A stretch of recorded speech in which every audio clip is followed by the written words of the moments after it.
देखिए, भूपेश है तो भरोसा जुमला नहीं है। भूपेश है तो भरोसा जनता का विश्वास है, क्योंकि 2018 के चुनाव में जो कांग्रेस पार्टी ने 36 बिंदुओं का घोषणा पत्र जारी किया था, मुख्यमंत्री की शपथ लेने के बाद भूपेश बघेल जी ने 1 घंटे के भीतर किसानों की कर्ज माफ़ी की है। इसलिए प्रदेश जनता भूपेश है तो भरोसा करती है। जुमला सुनाना, अफवाह फैलाना और गुमराह करना भारतीय जनता पार्टी के नेताओं का काम है।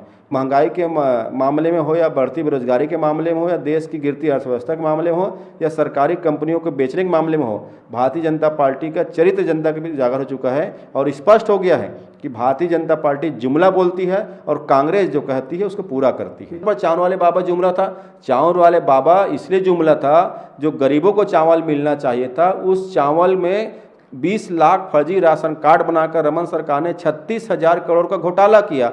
गरीब भूखे रहे थे, गरीब भूख से तड़प रहे थे, और रमन सिंह की सरकार में मैडम सीएम सर और ऐश्वर्या रेसिडेंसी वाले उस गरीब के चावल में घोटाला करके ऐश कर रहे थे। तो ये तो जुमला ही हुआ ना चावल वाले बाबा। देखिए, आज़ादी के बाद से एक बहुत प्रचलित नारा हुआ करता था, जात पे ना पात पे मुहर लगेगी हाथ पे।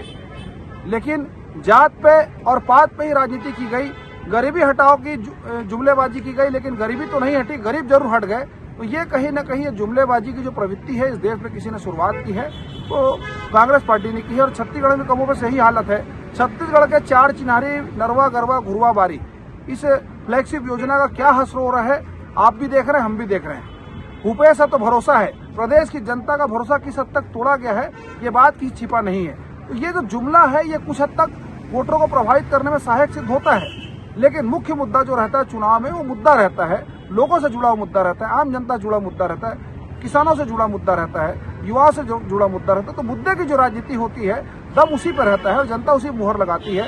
तात्कालिक तौर पे इस प्रकार के नारों का, इस प्रकार के स्लोगन का प्रभाव पड़ता है, लेकिन चुनाव जीतने के बाद जिस प्रकार का चरित्र कांग्रेस पार्टी दिखाती है, ये इस बात का सूचक है कि महज जनता को भ्रमित करने के लिए और धोखा देने के लिए इस प्रकार के नारों का, जुमलों का प्रयोग किया जाता है। चुनाव की बात करें तो इन जुमलों का मनोवैज्ञानिक तौर पर कोई प्रभाव नहीं पड़ता। मनोवैज्ञानिक प्रभाव तब पड़ेगा जब ये जुमलों का संबंध कुछ देश की समस्या से या लोकल समस्या से होगा तो ही होगा, अन्यथा ये संभव नहीं है कि लोग अब की बार ये सरकार या अब की बार ये सरकार, इससे इनसे मतदाता के मन पर, उसके वोटिंग बिहेवियर पर कोई प्रभाव नहीं पड़ता है।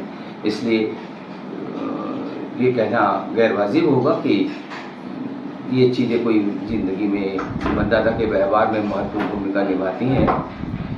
हाँ, निभाएंगी वो जब वो देश के मुद्दों पर चर्चा करेंगे और उस पर अपनी हल को प्रस्तुत करेंगे स्लोगन के थ्रू।